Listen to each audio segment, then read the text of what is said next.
Hi everybody, I appreciate all of my new subscribers. I only have 10, so I know that's not a lot. It's barely any, but that's okay. I appreciate every one of you who have subscribed to my channel.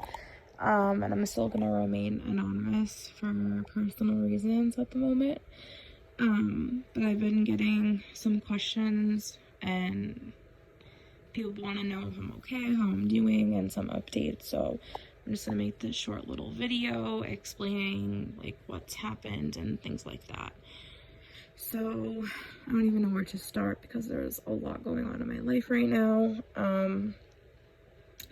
Currently he got out of jail the end of September, the beginning of October, middle of October. We lived in hotels with our kids, and then we moved back into our parents' house. My parents' house. Me and him moved back into my parents' house with the kids. Sorry, I said that wrong. Just wanted to make that clear. He's still on probation. He's got some invalid drug tests, and they've given him so many chances. I honestly think the probation system is messed up and flawed in the state where I'm at and he's at. He has a probation officer, and because of COVID, things are different, very different now and messed up. And he's cried out for help a lot to his probation officer and his counselors through probation, and no one seems to really care or reach out that often, which I know they probably have a lot of people that they have to deal with, so that's understandable. But you know, he has reached out to his probation officer begging for help and wanting to do the right thing and to get sober and be a good dad and a good husband / boyfriend. And he just wants to do right and doesn't want things hanging over his head in his life. He just wants to clear everything up. And his probation officer just never texts him back or calls him back. And he rarely calls him back, so that's that. And when he fails his drug tests or they come back invalid, nothing really happens.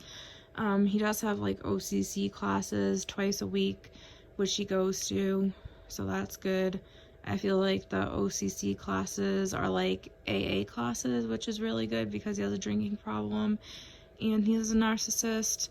And I listen into the Zoom classes, I eavesdrop, which I know is probably not good on my part, but I'm interested in what is said in those classes and what he's learning, what they're talking about, and I think it's really helpful for him.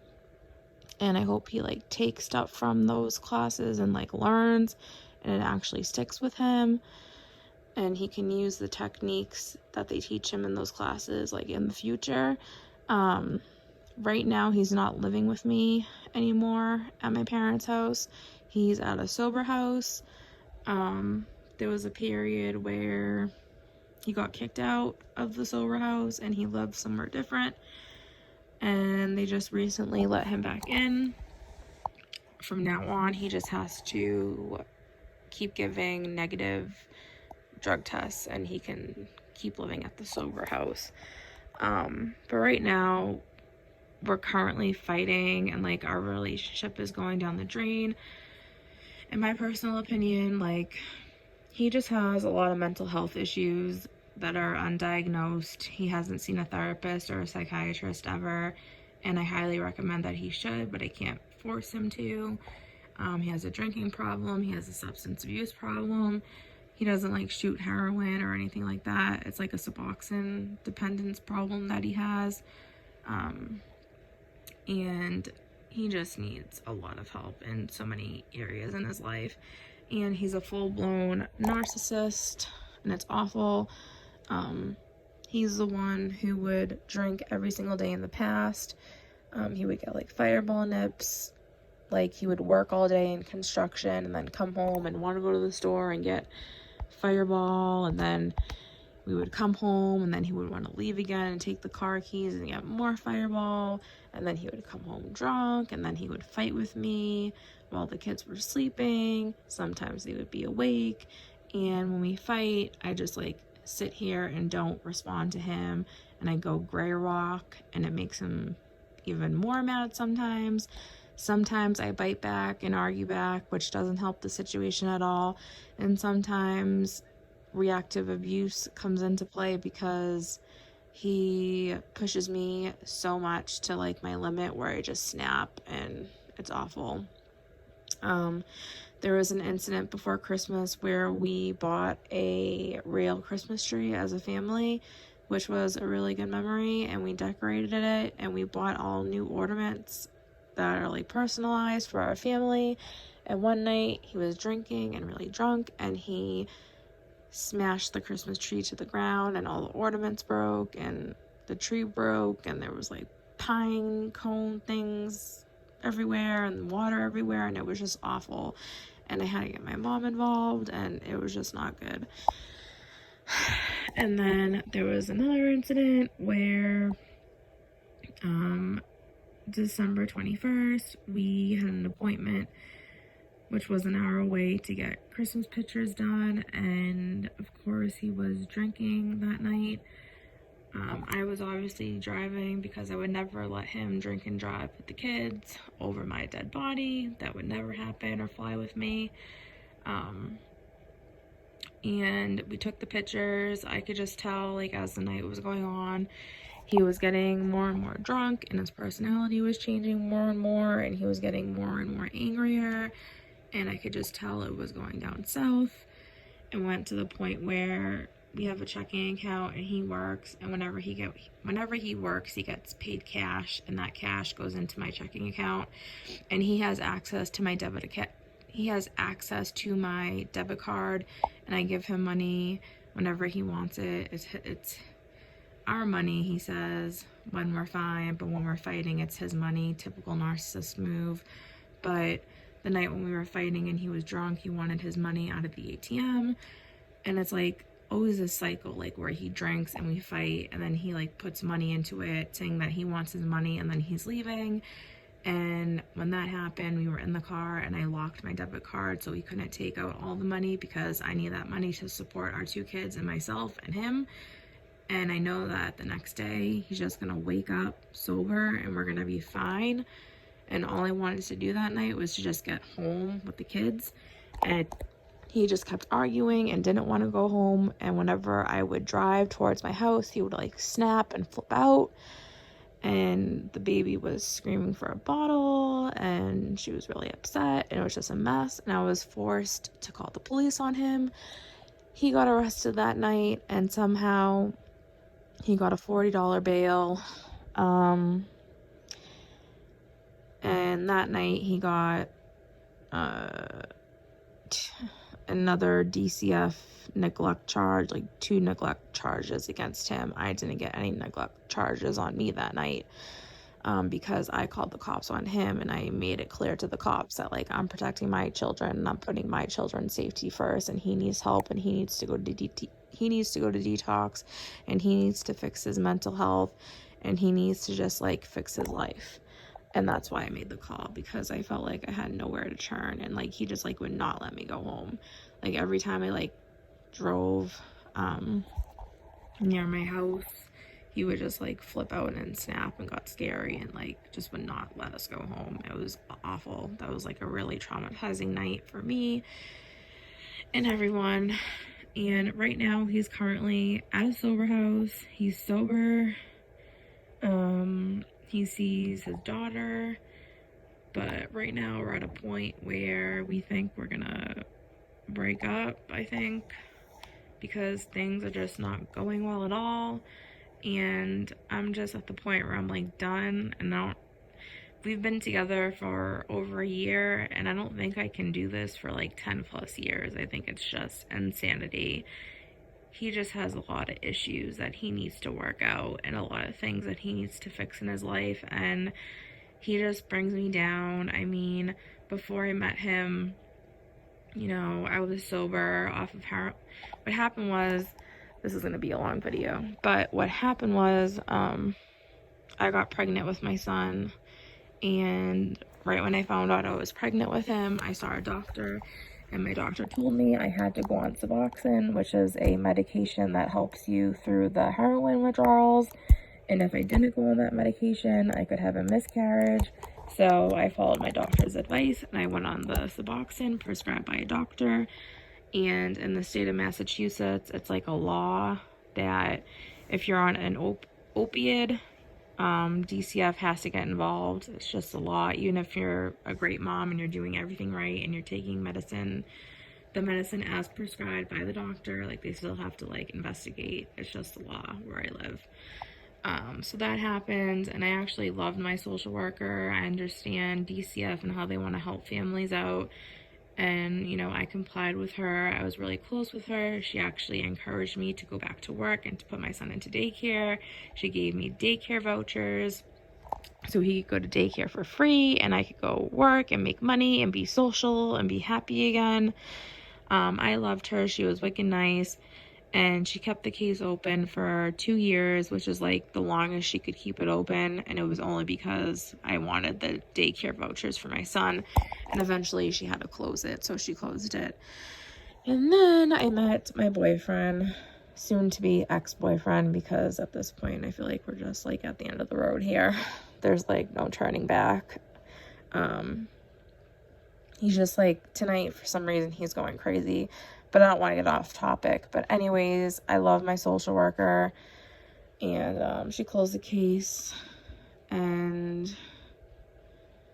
I have a DCF case opened up on me because of him for neglect. Because there was one incident where, this is the first incident that happened, where he got into a fight with his parents at his parents' house, where like he destroyed some of their property. It wasn't like a huge deal. He like scratched his dad's car a little bit and he called the cops, and they like wanted to do like a wellness check on us. So we were on the way home when we took the exit, and he was driving. He wasn't drinking that night, thank God.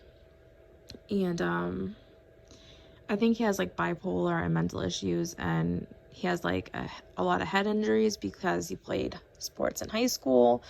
And he recently, like when I met him, he got into a really bad dirt bike accident where he wasn't wearing a helmet. So I honestly think he has CTE too. If you don't know what that is, Google it. It will make sense to his behaviors. But the cops pulled us over because his parents called the cops on him and they were looking for us, and he was driving and he was scared because our daughter was just born and he didn't want to go to jail and miss her growing up. So I told him to just pull over. He pulled over. We pulled in some random person's driveway. They told him to get out of the car with his hands up, which he did, and then he ran away into the woods. We were using my mom's car at the time. It was a push to start, and by accident he had the car keys in his pocket. So I had to call my parents to meet me at the scene, to give me a spare set of keys so we could go home, so I could go home with the kids, and my parents followed me home with the kids. And the police thought that I picked Robbie up. I picked my boyfriend up on the way home, which I didn't. It's false. My parents were following me home, and they would have saw me stop and pick him up, and they would have gotten pissed off because of what just happened. There was like millions of cops surrounding like the car with the kids, and like dogs and helicopters, and it was crazy. And so yeah, I didn't pick him up, and my parents are witnesses to that. And the police called DCF and filed a complaint against me for neglect because the police thought I put my kids in a dangerous situation again, which is completely false. So I actually just talked to my social worker the other day and asked her if I could appeal that situation, because I have witnesses, and I don't think it's right that I have a case opened up on me for neglect because I didn't pick him up. It's false, and I have my parents to back me up on that. So she gave me the head person of DCF, and I emailed him. I'm waiting to hear back from him. Hopefully I hear back from him soon, because I just don't want like all of this on my record. Like, I just feel like men always bring me down, and if I didn't meet him, like, I wouldn't have DCF involved in my life at all. Like, he just completely brings me down, and he's such a narcissist that like we're fighting right now. We've been fighting, and he says that it's all my fault. Everything's my fault.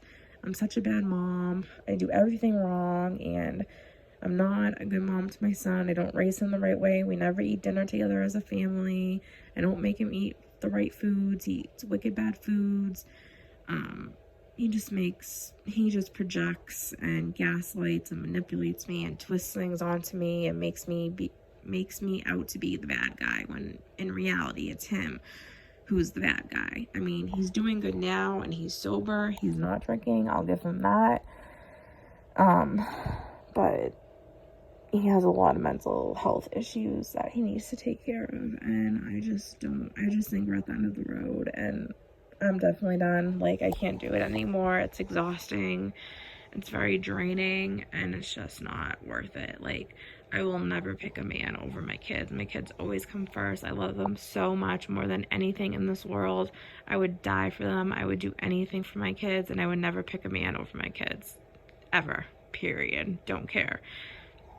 So if my social worker told me put a restraining order on him or break up with him, don't see him, I would listen to her and comply with her, because I would agree with her, and I would do it, because I would not chance losing my kids. So right now, like, he's wanting to break up with me. Like, that's how fucking crazy he is. Sorry for swearing, but that's how crazy and, like, manipulative he is. Which is making it easier for me, because I don't have to break up with him. But, you know, since he's at a sober house, he has a lot of leeway. I can pick him up during the day and bring him here. But some nights he has, like, mandatory house meetings where he has to be home at 7, which that was tonight, so I had to bring him home at 7, and we were just, like, fighting the whole time. Even though he was sober, he was, like, still fighting with me, which I think is due to his mental health. And I'm just, like, over it and sick of it, and just don't want his energy to bring me down anymore. And he says that I'm the toxic person in his life, and I ruined his life, and I got him hooked onto drinking and drugs and all this shit, which is bullshit, because I'm sober. It's just insane. It's, like, literally insane. Like, I am speechless. I have no words. I don't know how I'm the problem. I don't know how I ruined everything in his eyes. Like, I'm speechless, and I have no words. So tomorrow, like, what I learned from this, basically, this whole relationship, what I've learned is that I need to grow a backbone. I need to be strong. I need to stand my ground. I need to stop rescuing him every time. I need to stop giving in to him all the time. And I need to stop being his crutch. Like, he uses me to, like, get out of certain situations, and he knows his house manager isn't at the sober house on the weekend, so he'll sleep over on the weekends, which is, like, a big risk that he's taking, but he doesn't anyways, and I tell him that, and then he gets pissed off. He's like, I know what I'm doing, I'm not fucking stupid. But it's like, why would you risk that? Why would you risk getting kicked out? You know what I mean? And he just, like, he was supposed to go back to the sober house on Monday, then he pushed it to Tuesday, and then Wednesday, and then my son had COVID at school, and he used that as an excuse to his house manager, who was like, my girlfriend's son had COVID, so now I have to get tested, so I'm gonna get tested and then wait for the results, and then I'll come back to the sober house. It's just always one excuse after the other, always making excuses, always prolonging things, and not fixing himself, and then making it out to be my fault somehow, and I'm the awful person, and I ruined everything. And it's just, I'm speechless. I'm just so done and stressed out and, like, mentally and emotionally drained, and I probably have PTSD from this relationship, to be honest. And if it wasn't for him, I wouldn't have any DCF cases open up on me, like, at all. Like, my life would be perfectly fine. I mean, my son does have autism. He's on the low spectrum, and sometimes he can be hyperactive, and he has sensory issues, and sometimes he has meltdowns, and he's out of control, and he doesn't listen to me because I'm his mom, and that's normal. And I need to be more strict with him. Like, I'll admit to that. I, make mistakes as a mother, and that's something I need to work on.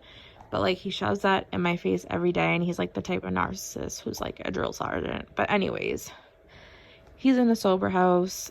In the morning times, he wants me to pick him up, which tomorrow tonight we're fighting, and tomorrow, like, I'm not gonna hear, like, oh, I love you, I hate fighting with you, can you come pick me up? Like, no, I'm not doing that.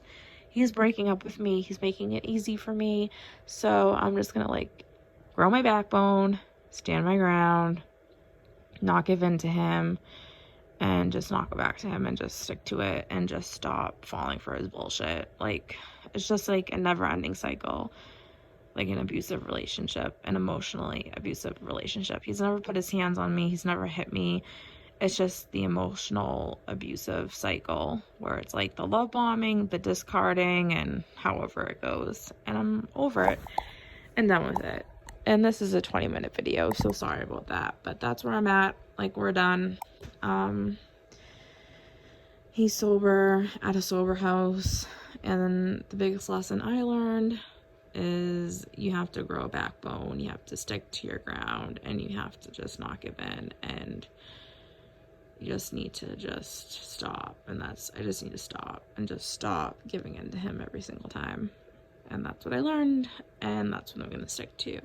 But thank you so much for all the comments and help and advice. I really appreciate it, and thanks for checking in on me. I hope everyone has a great night. Excuse me. I hope everyone has a great night or a great day, whatever time you're watching this, and God bless. I hope I talk to you guys soon. And please leave me comments, because when you comment, it makes me happy. Bye, guys.